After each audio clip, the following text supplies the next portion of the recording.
손바닥 농장 채널에 올린 여러 영상들을 많은 시청자분들이 농사 공부 자료를 이용하여 틈나는 대로 공부하신 분들이 있다는 얘기를 듣고 이용하기 쉽도록 항목별로 재생 목록을 분류해 두었습니다. 아울러 이미 올린 영상 중에서 소리, 글자, 내용 등 시청에 불편을 주는 부분은 다시 재편집하여 올리고 있습니다. 이 영상도 거기에 속합니다. 어릴 때 즐겨하던 수수께끼, 금돈, 은돈은 비단 고추 씨앗만은 아니고 가집과 씨앗의 특성입니다. 동그란 모양의 작고 납작한 씨앗, 그리고 별 모양의 꽃은 가지가의 대표적인 특징입니다. 여담이지만 고추를 비롯하여 가지, 토마토, 감자 모두 5개로 갈라진 별 모양의 통꽃인데 유독 고추꽃 중에는 6개, 때론 7개짜리도 볼 수 있습니다. 오랜 세월 동안 품종 개량으로 그렇지 원래 가지와 고추 모양도 지금처럼 길쭉하지 않고 원래는 감자나 토마토 열매처럼 동그란 모양이었다고 합니다. 가지과 채소는 채소 5과 중에서 경장 면적이 가장 많고 또 소비가 가장 많은 첫 번째 과라고 할 수 있습니다. 가지과 작물 중 고추는 특히 우리나라에서 가장 많이 심는 작물입니다. 비단 경작할 밭이 없는 가정에서도 화분이나 양동이, 포대에 단 몇 폭이라도 심어 풋고추로 이용하는 집이 많습니다. 고추 외에도 텃밭농에서는 가지, 토마토, 감자도 의뢰이 심어야 하는 작물로 인식되어 있습니다. 채소가 아닌 담배도 예전에는 남성 전용 기호품이었지만 지금은 혐오폰으로 바뀌었습니다. 니코틴 등 독성이 있기 때문이죠. 아래 표를 보면 채소도 아닌 동말풀을 그것도 화면 중앙에 떡 넣어둔 까닭이 의아스러울 겁니다. 저는 개인적으로 가지과 식물에 동말풀이 들어있다는 사실만 알아도 그 특성의 반은 알았다고 할 수 있겠습니다. 이 동말풀은 열대와 온대를 포함하여 여러 곳에 자생하는 풀인데 이름에서도 알 수 있듯이 독을 갖고 있습니다. 그 독은 알칼로이드라는 성분이라고 하는데 흔히 감자싹에 있는 독으로 알려진 솔라닌이라는 독도 이 알칼로이드계에 속한다고 합니다. 약이 독이고 독이 약이란 말처럼 중국 의학에서는 진통, 체면에 쓰이는 약으로 중요 약초 50가지에 포함된다고 합니다. 솔라닌을 포함한 알칼로이드 성분은 가지과 채소에 주로 들어있다고 합니다. 햇빛을 본 감자나 감자싹, 그리고 덜 익은 토마토, 또 가지나 토마토 잎과 줄기에 많이 들어있다고 합니다. 다만 고추는 잎이나 풋고추도 먹을 수 있는데 유독 고추는 가지과 작물 중에서 솔라닌보다는 캡사이신이라는 물질을 생산하는 식물로 변해 갔다고 합니다. 바로 매운맛을 내는 캡사이신 때문에 고초라는 이름이 생겼다고 할 수 있습니다. 고초의 옛 이름은 고초인데 먹기가 고통스러운 식물이라는 뜻입니다. 사실 우리 맛 중에 매운맛은 사실 통증입니다. 매운맛을 좋아한다는 것은 사실 그 통증을 즐기는 것이라 할 수 있습니다. 물론 그 매운맛은 우리 몸에 많은 이로움을 주는 것도 사실입니다. 비만 예방이나 혈액순환에 도움을 준다는 사실은 알만한 분은 다 알고 있습니다. 고추를 빼고 이런저런 독이 있는 가지과 작물에는 노화 방지와 눈에 좋은 황산화 성분과 비타민 등등이 다른 채소보다 많이 들어있다고 합니다. 특히 가지는 황산화 물질인 안토시아닌을 가장 저렴하게 구할 수 있는 채소로 알려져 있으며 감자는 완전식품, 토마토는 세계보건기구에서 권하는 건강식품에 속하는 것은 우리 모두가 알고 있는 사실입니다. 앞에서 얘기한 대로 독과 약이 함께 든 식품으로 여러 채소 중에서 이럴 때 먹으면 독이 있느니 저럴 때 먹으면 독이 있느니 하여 먹는 법이 까다로우면서도 몸에 좋은 성분이 많은 채소입니다. 가지과 작물의 대표격인 고추와 가지는 열대지방에서는 여러 식물로 인식되고 있지만 우리에게는 한해살이 작물로 주로 재배하고 있습니다. 재배 기간이 어찌면 무한정이다 보니 일찍 모종을 심고 늦게까지 수확할 수 있는 하우스 재배에서는 노지보다 배가 넘는 수확을 올리고 있습니다. 재배 기간이 긴 많지 육묘 기간도 엄청 깁니다.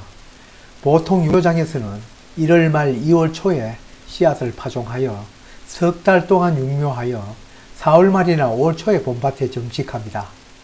그보다는 짧지만 토마토도 70일 내외 육묘기간이 필요하다고 합니다. 육묘기간이 옥수수 등 일반 작물의 전체 재배기간과 맞먹습니다. 거기에다 성장을 위해서 지지대를 세워 주어야 하는 데다가 일손이 많이 가는 작물이기도 합니다. 대부분 열대 작물이다 보니 육묘에도 온도 관리가 중요하지만 무엇보다 노제 심을 때는 정식 시기를 잘 선택해야 합니다. 일찍 낼수록 다 수확을 할 수 있습니다만 대부분 열대 작물인 가지과는 밤 온도가 20도 아래로 내려가면 성장에는 그다지 불리하지만 온대지방에서 그것까지 피할 수는 없습니다. 그렇지만 최저 온도가 10도 이하로 내려가면 조금씩 성장에 영향을 받고 5도 이하로 여러 번 노출되면 타격을 받습니다. 그러니 가지과 작물을 노제에 정식할 때는 주간 일기 여부를 보아 최저 기온이 10도 이하로 내려가지 않은 때를 택해야 하고 더욱이 5도 아래로 내려갈 때는 그 이후로 미루는 게 좋습니다. 조금 일찍 심어 냉해 피해를 본 것보다 그 이후 새로 심은 것이 훨씬 성장이 빠른 것을 경험하였습니다. 사람이나 작물이나 어릴 때 골병이 들면 그 이후의 성장에도 영향을 미치는 걸 알 수 있습니다. 가지과는 그 열매를 줄기에 다는데 고초와 가지는 가지가 벌어지는 방앗다리 사이마다 착고하고 토마토는 첫 열매 이후 3마디 간격으로 본줄기와 잎 사이에 겨드랑이에 착고합니다. 감자는 줄기 맨 아래 땅속에 열리는데 뿌리 작물이 아니고 줄기 작물입니다.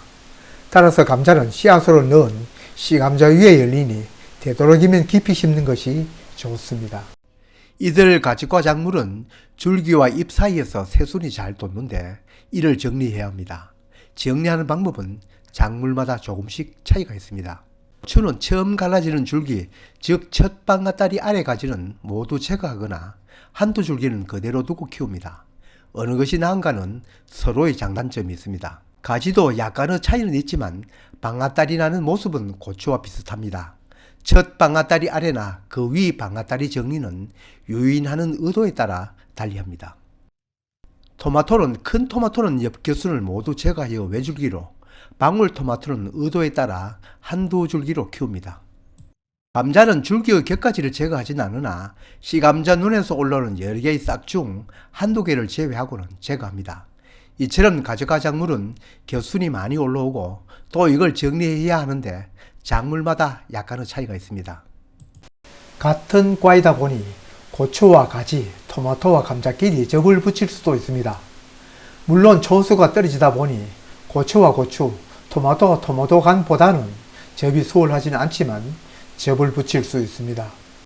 감자와 토마토를 접을 붙이면 땅 속에서는 감자가, 땅 위로는 토마토가 열려 한 작물 두 가지를 얻을 수 있어 매우 효과적인데 문제는 같은 영양분을 땅 속과 땅 위로 나누다 보니 이것도 저것도 안 되는 결과가 되고 맙니다. 가지과 작물은 타작물에 비해서 성장기간이 길다 보니 비료를 많이 요구하는 다비작물입니다. 그러다 보니 밑비료로 비료가 오래가는 퇴비를 충분히 넣고 성장기간 동안 우비료 주기를 게을리하지 말아야 합니다. 독이나 매운 성분, 심지어 니코틴이 들어있는 이 가지과 작물에 유독 병균이나 해충이 가장 많이 득실거립니다. 제가 고추를 처음 재배할 때 무농약으로 지으려고 무척 노력하였습니다. 탄저병에는 식초를 비롯하여 목초액 등을, 해충에는 애기똥풀, 고삼, 은행잎 추출물을 온갖 처방을 해보다도 효과를 못 보고 포기하고 만 것이 바로 이 고추입니다. 무농약은 제 능력 밖이라는 것을 절감하였습니다. 지금 얘기 드린 고추에게 오는 병균과 해충은 다른 가지과 작물에도 주로 옵니다. 병으로 주로 오는 것으로는 곰팡이 병으로 역병입니다. 이름에서도 알 수 있듯이 돌림병이니 발견 즉시 뽑아버리고 그 자리를 소독해야 합니다. 또 곰팡이계에서 오는 탄저병은 가지과에 찾아오는 단골 손님으로 역병이나 앞으로 설명드릴 청고병처럼 원줄기의 병증이 오는 것이 아니라 열매와 잎에 동그란 파문을 이어 고추를 못쓰게 아작냅니다. 세균성병인 청고병은 우리말 이름 품마른병이라는 이름대로 갑자기 잎 전체가 시들어 죽는 병인데 세균성 병인 만큼 줄기를 잘라 물에 담궈 보면 흰 우유빛 액체가 흘러나온 걸 볼 수 있습니다. 단접병은 병이 걸린 뒤에도 치료하는 농약이 있지만 역병이나 청고병에 걸린 가지과 작물은 속히 뽑아내는 방법밖에 없는 줄로 알고 있습니다. 그 외의 병으로는 치료약이 없는 여러 가지 바이러스 병이 있는데 이러한 병들은 고추를 비롯하여 가지, 토마토, 감자 등에도 잘 오는 병입니다.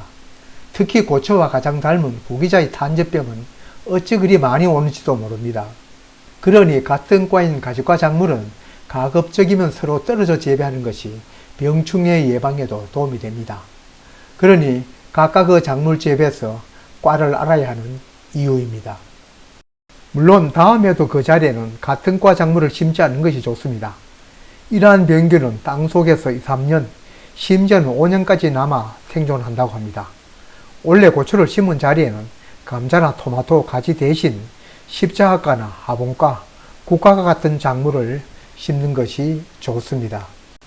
해충으로는 어느 과에도 공통적으로 오는 진드물이나 노린재 등도 있지만 주로 가지과에 많이 오는 곳으로는 응애를 비롯하여 담배가루이, 총채벌레, 담배나방, 거세미나방 등이 있습니다. 만일 고추에서 이런 병이나 해충이 발견되면 같은 가지과인 다른 작물도 그러한지 자세히 살펴보아야 합니다. 이 해충도 같은 과지과에서 출현하지만 그 정도는 촌수가 가까울수록 더한 것을 경험하고 있습니다. 제가 식물학자는 아니지만 농사를 지어본 경험으로는 고추와 병충해가 가장 가까운 작물로는 구기자, 다음으로는 가지, 그 다음 토마토, 감자 순인 것 같습니다. 같은 성씨지만 그 속에도 촌수가 있는 것 같습니다. 이건 어디까지나 제 경험입니다.